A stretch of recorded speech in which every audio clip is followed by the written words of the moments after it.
Good luck, have fun, don't die. I forgot about this movie completely for a while, and I remember when I feel like I say this a lot, but trailers are getting better nowadays. They are. When the trailer came out for this movie, it looked so funny, quirky, and just mysterious in some way. I knew it was going to be a time travel movie, and I like time travel movies. Time travel movies are fun. They are. You could just do so much with just like this. But when this came out, it was honestly like early November. I feel like when they first came out. Something like that, yeah, because it was still during football season, and I remember us watching the trailer like in the middle of a football game, and me kind of like leaning over my chair and looking at you and being like, it was so random. "That's so weird." Which is kind of like this movie, but it's exactly this movie. That's if you had 3 words to describe this movie, "It's so weird" would actually be a perfect depictor. But not in a bad way either. Like it's good weird, but it's definitely like weird. That's my letterbox review for this. Good weird. Yeah, exactly. And good, then just good weird. Just 4 stars. Yeah. But I had a really fun time in the movie theater watching this one, and I mean, it was a great surprise because I got ready for this in a week, but when you saw it and you were like, yeah, it's a fun, trippy time, and that's a perfect way to describe this. Just a fun, trippy time at the movies. It's 100% the way I would describe it to anyone not going into it with much knowledge, which I'm glad that I went into the movie this way, because I set up my list of movies I was going to go see, and I went to go see a triple header that Sunday, which was a mistake because it's so That's many insane. movies. And yeah, and I just saw them back to back to back. I literally just texted you and said, dude, I can't do double features anymore. That's so ridiculous from me, but That's why I just said LOL okay, and I knew that's when I was going to bring this up in this pod. Like, I watched 3 on Sunday. But anyway, it was the first movie of the triple header, and I remembered saying that we needed to see this one, but I hadn't watched a trailer for it since November because they stopped doing the big promoting of it in like November, December. And I went, and I'm not going to watch the trailer because so many of these movies, because we see movies so often, I see like 20 trailers for it before we go see the movie. And I went, you know what? I kind of want to go into it a little bit blind. I want to go into it not really knowing what the story is supposed to be.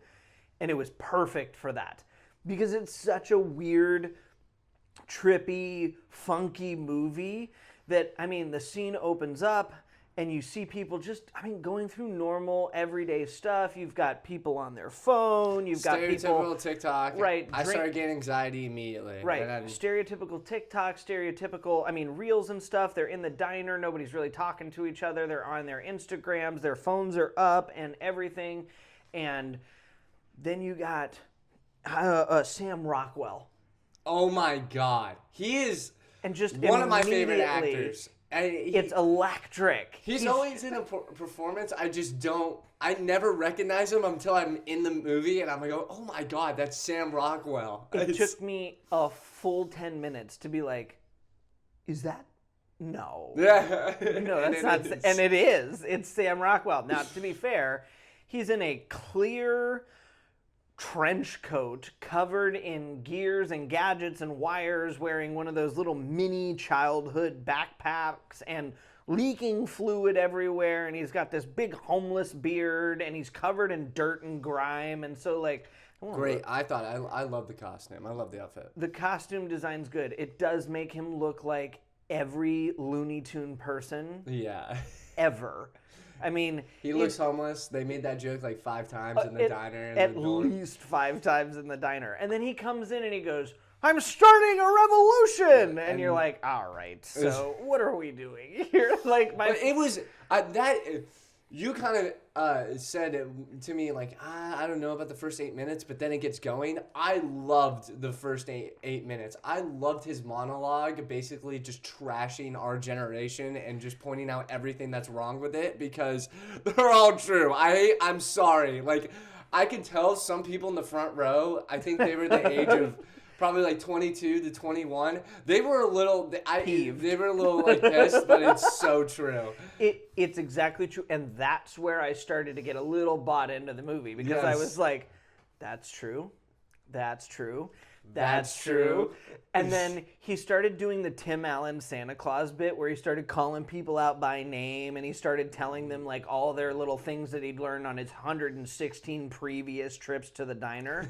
And I was like, this is such a great bit. You're Okay. worthless. I don't Right. want you. You have a bum knee and you never make it more than 5 minutes into this journey. Put your hand down right now. It's so... And the whole bit was so funny, so good. And that whole opening diner scene, even though it's the most simple scene in the whole movie, it might be my favorite scene to open a movie this year. Because it locks you in. You're immediately captivated by the story, engaged. and you're, what's next? Like, where do we go from here? And let's get this journey going. And then the cast of characters that end up volunteering or get chosen, the hot sauce doing the The spin literally right towards spin the Ingrid. bottle right towards Hagrid, who is one of my favorite characters of She's the so movie. good. She's great. And then Susan's great too. She has a great backstory. Well, and that's the next thing I want to talk about. Is Actually, a lot of the that- times when you get these characters, you get snippets of backstory. You Mm-hmm. get little flashbacks. You get, other things that you kind of get like bits and pieces. Mm-hmm. This movie doesn't do that. They go, hey, that's nice. Pause the big story for a second. I'm going to tell you their story. And then, yeah. And I love that because you go back with Michael Peña's character, you go back with Susan's character, and you go back with Ingrid's character, and you get their like whole big story in this movie. And I go, these almost feel like main characters. I mean, Sam Rockwell's character is clearly the main guy leading this film, but every single one of the side characters feel like full, fleshed out characters in this movie. None of them feel like, you were just here to kind of like take up space. Yeah. No, I totally agree. And the rhythm of it was really good. Like, at one point, I literally go Hagrid's backstory at certain points. But and getting that backstory just makes you feel connected with the characters. You want to see, like, what happens because we know why they're here now. And honestly, every single backstory is just devastating. Like, how technology, how AI, how the advancement of everything is, like, impacting people's lives. And it's a very futuristic approach to where we're going, which is scary. It's really scary at some points because of how realistic it can be. Michael Peña at the high school. Oh my God. All the teachers Oh are my God. freaking The out and they're anxiety. talking about, I said, thank God I didn't the- go to high school during this time. right. Oh my goodness. Michael Peña's character looking around going like, where are all the teachers? Well, they're on sabbatical. I don't think that's right because teachers don't go on sabbatical. Where's the principal? Can I talk to him? Oh, he's on sabbatical. Dude, what? Like, Because this doesn't make any sense. right. It's the funniest bit. And then having the teachers get like locked into what's on the screen and then having that turn all the students. What a fun storyline. And again, it's what's going on in this day and age. Like it's Yeah. We're contributing to it, but it's fine. yeah, but watching some of the videos that was going on that screen, I feel like we have Oh, that's ridiculous. much yeah. better stuff It's- than like blown Stop. up Jiffy twerking. Our It was content's ridiculous. better than that. It was ridiculous content. But no, yeah, and each storyline had its own realistic, but like sort of out of blown out of proportion. Blown out of proportion. But yeah, I mean, and then Susan's backstory is so devastating, but Oh my gosh. but at the same time, it's so scary. And It's realistic. Like, I mean, it in the abstract way. yeah, You can see for that world. Right. You can see the government doing something that says, hey, basically, we can't stop tragedies like this happening, so we're going to give you the ultimate Band-Aid to cover it up. Yeah, everybody just trying to cover up their grief and sadness with like Right. something. With something. And that's what I love about this movie is that, I mean, I laughed almost the entire way through this whole movie, but they tackle some huge things in this movie. I mean, they Yeah. talk about grief and loss and school shootings and, I mean, kids being detached from socialization and not being able to separate yourselves from technology and not being able to handle anxiety and depression and engaging yourself in the world and processing trauma and all this other stuff. And I'm going, there's no way they did that well in a movie that's over 2 hours where I laughed the whole time. Yeah. I mean, they did great with it. The first hour of this movie is perfect, I think. It's great. For the formula and the genre that it's trying to present to the audience, it's perfect. And the writing is so creative too.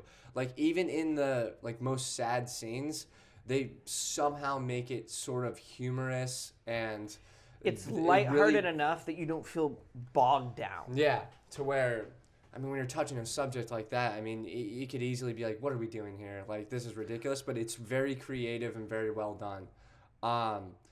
And in the middle of the movie, I kind of it went a little too much, I felt like, but... Which part? Probably when the centaur cat... Okay. That's right. like three-fourths into the movie. It is. But we can probably talk about more stuff, but I wanted to bring up that part because that's where I went, oh my God, this went from a kind of like great realistic sort of approach, and then it had a balance to it and rules to where, okay, everything's on the table at this point. I only like that because it's what sets up the end of this movie so well. True. For me, I was like, okay, this is the most ridiculous thing I've ever seen. But that scene, even where it's first introduced, I thought was really great because at first, the teenagers, who have been mostly taken out of their trance, are sitting there and posing with it, videotaping it. I mean, they're doing everything else. And one gets eaten, and nobody runs away. Yeah. They go, oh my gosh, got to keep filming. A second high schooler gets eaten, and they go, oh my gosh, cool, just still sitting and filming it. And then by the fourth high schooler, they're going, oh, we should run away, I guess. And I'm going, yeah, it was the most ridiculous thing I've ever seen because the centaur cat morphous thing eats the kid and then spits out like confetti. And then they finally react at some point, but it just shows how powerful... the desensitized nature of our society now. And I'm like, so there were things that I still liked about it, but I agree with you. It was a little like, as soon as that thing walked out on the street, I was like, but then, okay. Like 10 minutes later, they brought me back in. So we went into the house a little bit. But what was your favorite?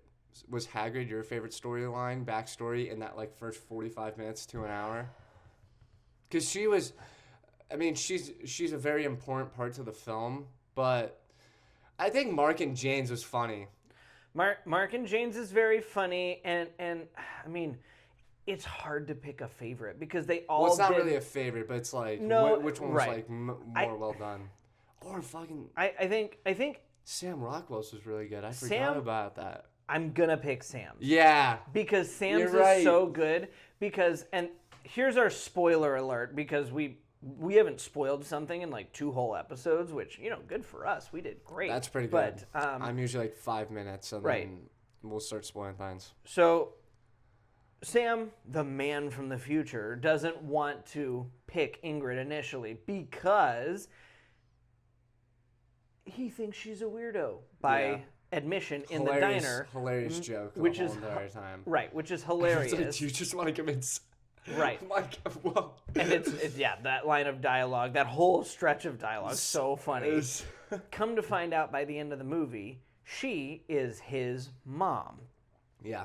And we get all this in his backstory without actually getting it until the epilogue of the movie, basically. Mm-hmm. But his story of growing up in this day and age of true AI takeover, living in a bunker, never seeing the sun rise, being tempted by the technology, and then his temptation of the technology being the thing that gets him and his mom discovered, and then eventually her killed because he wandered outside out of the safety of the bunker, and then from that, moving into this area where he's now trying to travel back in time to set the proper parameters for this AI and stop the overall domination. And it's so well tied together, especially when the AI reveals to Ingrid that she is his mom. I mean, and it takes every fiber of the story and wraps it all into one big thing. I was like, it's perfect. It's so well done. Yeah. It's my favorite story, and it takes 3 of the stories that have been kind of going on simultaneously in the movie and squishes them all together. Yeah. His is my favorite. I mean, and that's the best part about this film. The first hour, it flies by because you're into it. You're fascinated with the story. You're fascinated where this is going to go. There's so many creative things. With a push of a button, this whole entire thing can end. There's a timer too. I found myself looking at the timer and be like, all the time. Yeah, like what are we at? Like 5 minutes. The characters are funny. So you get through that first hour. The middle, like when the centaur thing happened, and then, you have like the TikTok zombie kids, I was kind of taken out of it a little bit. I was like, okay, this is ridiculous, but it's only like a brief, like maybe 5 minutes of the whole entire movie. Then when we get into the house and we sort of get into the third act, that's when everything, I feel like, picks really back up. Oh, it does, and yeah. The parents was kind of a chilling scene. The parents was a chilling scene. The parents was insane. Yeah. That was wild. Because that's like the first probably like jump scare and the only like jump scare I would say. The only jump scare in the movie really was when he gets stabbed. Who was that? I forgot. Oh, is his name Stan? Yeah, Stan. Stabbed in the freaking head. Yeah. And I just go, oh my god. Well, and then like the whole thing is crazy because you figure out they're not really his parents, which is the first big shock of the scene. And you're going, okay, that's crazy. And then Sam Rockwell shoots the guy, just flings him across the kitchen and everything else. They head upstairs and open up the door to what's supposed to be the kid's bedroom, and it's just a brick wall. And you're like, okay, shock number 2. And then you go down. Sam Rockwell did say, he goes, I knew it was fake, and then he just starts breaking them, which is hilarious. I love that he knows everything. That's what's amazing. And then when something new comes about, he has this way of just being super funny about, who the hell are you? Like, why are you here? What is going on? And that was one of the funnier parts of his character for me. It was hilarious. So great. And then, they find the fake wall. They go downstairs. And Professor X is immediately what I thought of. Professor X is so great because he's just sitting on this giant mountain of wires and keyboards and robots. And there's this huge triangle of code and everything to the world's biggest supercomputer that you find out the United States government has put there, cloned an AI system to make an AI system, and it's all just sitting there in the basement of some suburban neighborhood. And it's one of the biggest, you thought you were going after a kid. Actually, no, you're going after the U.S. government, after a clone, after an AI, building an AI in the basement of a suburban neighborhood, and you're going like, okay, so this is why it's so heavily guarded, and this is what the whole big thing is about. And okay, suddenly a lot of the missing pieces that kind of made his character sound like a crazy person no, it makes sense. This is why trained people are upstairs in the house stabbing people in the forehead. Like, all right, now I'm with you. And then it becomes sort of like a really trippy third act from that point. Immediately when everything the tornado of wires, what I thought of? What TV show? Loki. The effect of Loki. Yeah, I didn't even think about that. I thought of the effect of Loki when Ingrid is walking towards. Such a great shot.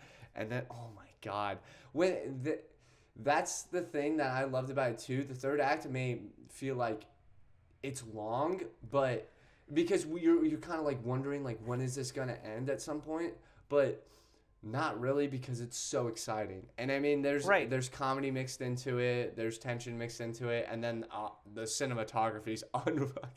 The cinematography is so good throughout this entire movie. I mean, we've talked about a lot so far.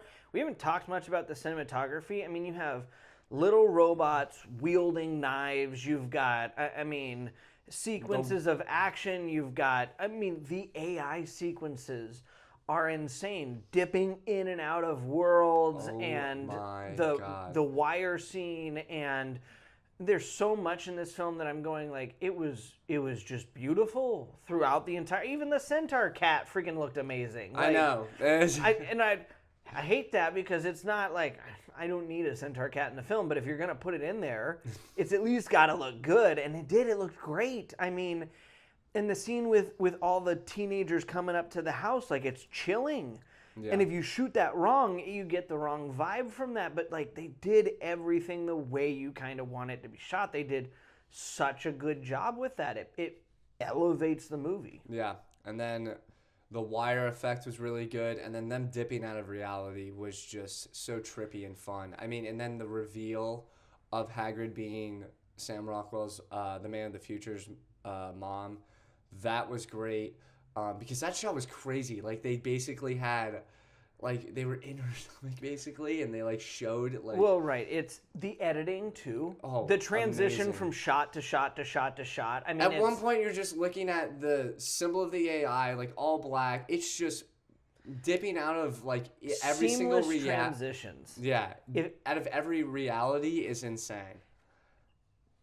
Tip of the cap, sir. Tip of the cap.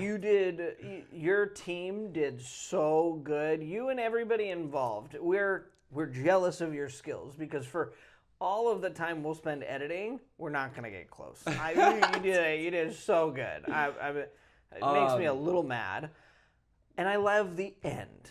Yeah, I wanted to. We got this line earlier in the movie.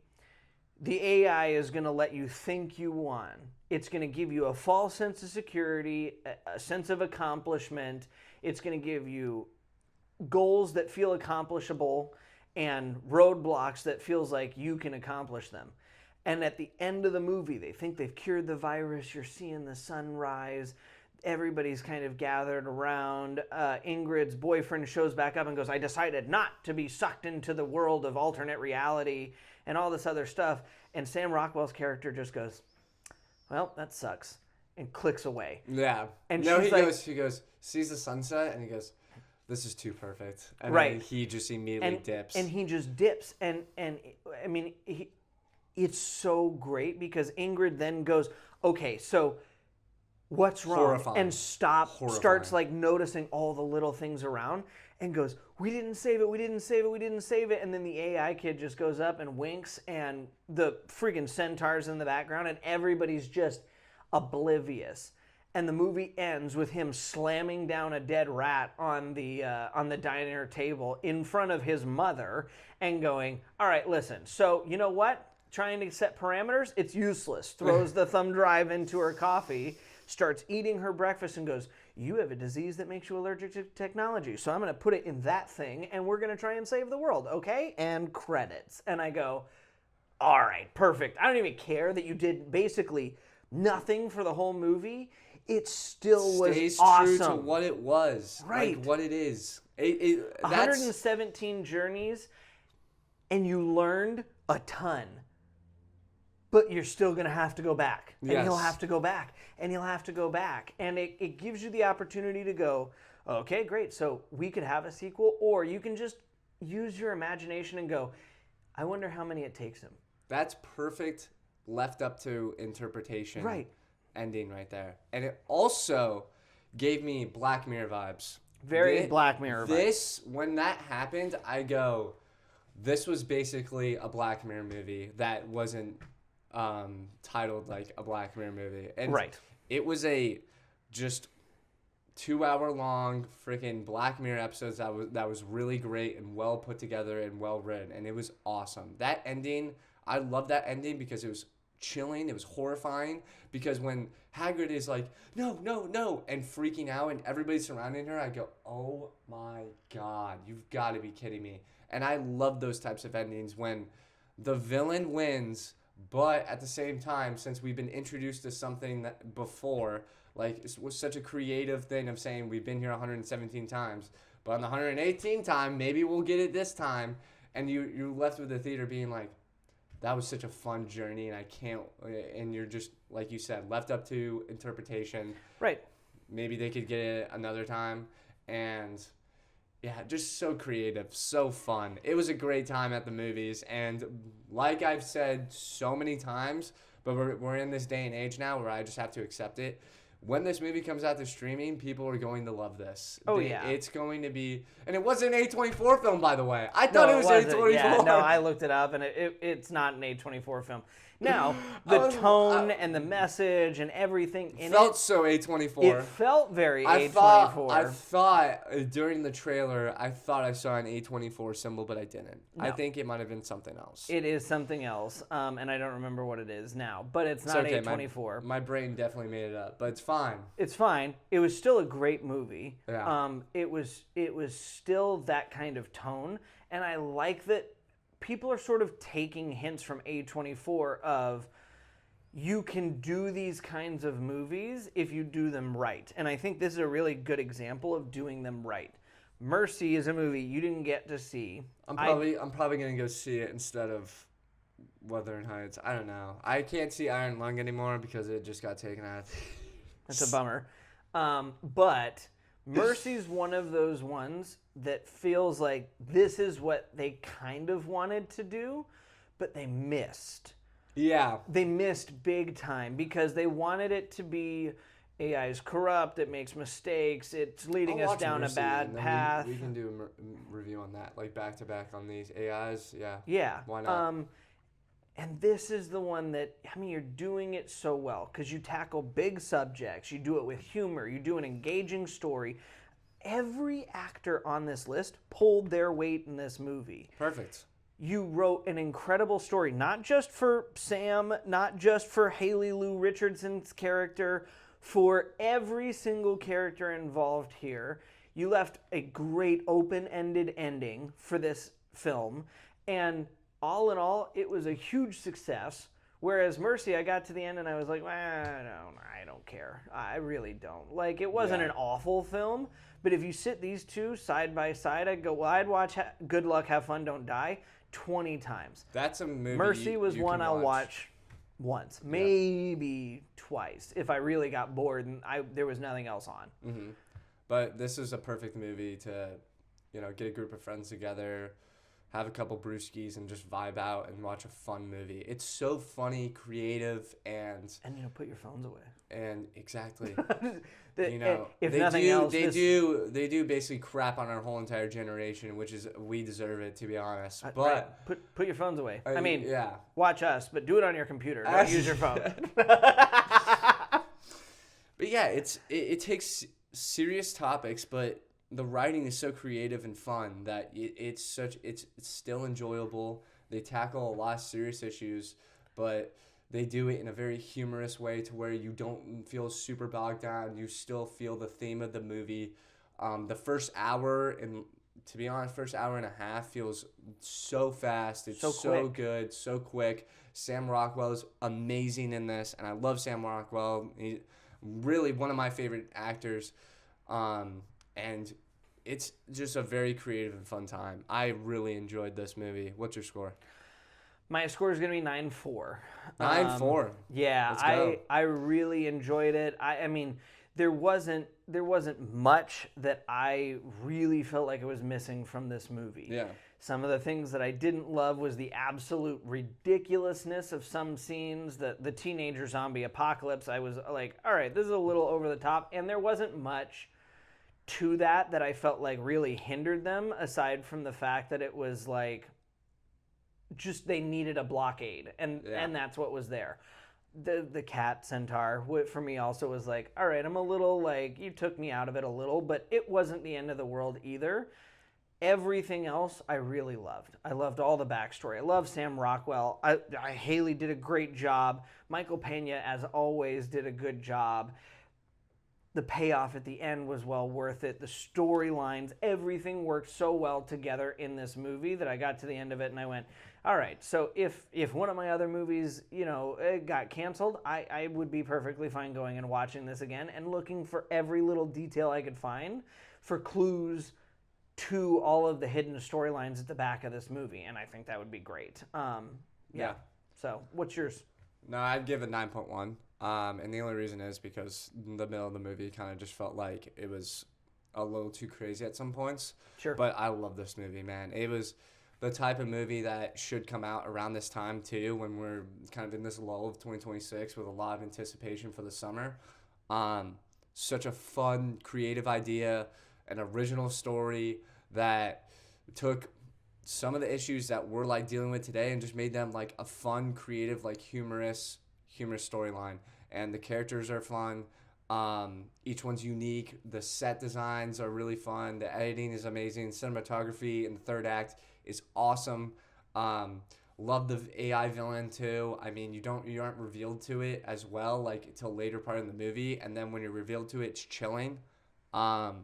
It's a great AI futuristic movie, and really, oh my god. I mean, in terms of like time travel and stuff, this was a great movie, like time travel movie. So we haven't gotten a movie like this in a long time. yeah, like I feel like people kind of strayed away from this since, you know, Marvel kind of dipped into like the multiverse stuff. So people were like, okay, let's stay away from like the weird like time travel and you know, all that. Endgame already did that, so we don't need to like dip our toe into it a little bit. But when you can do something creative like this and make it more realistic for the viewer, it's great. Yeah, 9.1 for me, man. This was, and you know, I always throw around underrated movie of the year. This one is definitely the more underrated movie. It might be, you know, in my bottom top 10, to be honest. Like, maybe. It could be. I mean, really, because, I mean, I don't think people are talking about this enough. Like, yeah. It will get talked about more when it goes to streaming. Oh, for sure it will. Because they just didn't invest. They didn't market it well enough. And, you know, when I I got on the AMC app, and I sent it to you on Instagram. That's how I knew you had re-heard of it, was because I got the Instagram reel from you from AMC that was, hey. So maybe the marketing should have probably been a little bit better, but, you know, there's a lot of talk about marketing right now because of Wuthering Heights and how they, you know, oh my God, the theaters, like blah, blah, blah. They went like 80 and 80 on their production and marketing, and people are like, oh my God, they have to make double what they do. I'm like, okay, well, go to the theaters. Go to the theaters. And I'm like, I'm sorry. We're in the theaters every week. They kind of like, reports are sort of like making the theaters like the problem because it's like 50 and 50. It's like, what? Like, sorry, like maybe just don't spend that's almost $200 million on your like whole entire production of the movie. When I say production of the movie, I say like everything that comes with it, like marketing. That's because it is production costs. Yes. I mean, it all feeds into that budget. What for Wuthering Heights? Right. Like, that's a niche thing. That's a niche genre. That's like basically 50 Shades of Grey, right? Like, not really, but it was sort of. Yes. Yes and no. The way they did this film, it's basically 50 Shades of Grey. The book is not supposed to be like 50 Shades of Grey. No. I think I'm going to have to go see it today, which sucks. Yeah, well, we'll get you your Wuthering Heights review soon, apparently. And we'll also be doing... Let's review Scream tomorrow. Yeah, we'll get you your Scream review soon. Right? Yeah.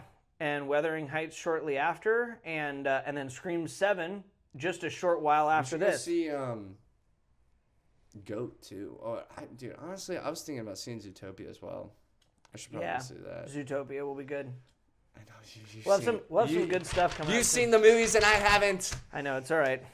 I can't do double features anymore because I'm like, oh, I have to go home. Like, I need to go home. You know, guys, if you could help out and just send Brett like some bags of coffee, I think if he had more coffee, it'd actually be helpful. Watching me on this pod. I'm all over the place. I'm like. Just moving around, my hand is twitching, and I'm like listening to you, but it's like, oh my God, Brett, calm down. Just very jittery. We're like two completely opposite people. Oh my God. This is my second cup of coffee today, and I've hardly moved, and that's Brett's first cup of coffee, and he's like, all right, so here's the deal. Actually, like, could we, I wonder. Oh my God. But no, this was a great movie. Literally, the title speaks for itself. Good luck, have fun, don't die. It's great. Yeah. See you, lads. See you, lads. Oh, my God.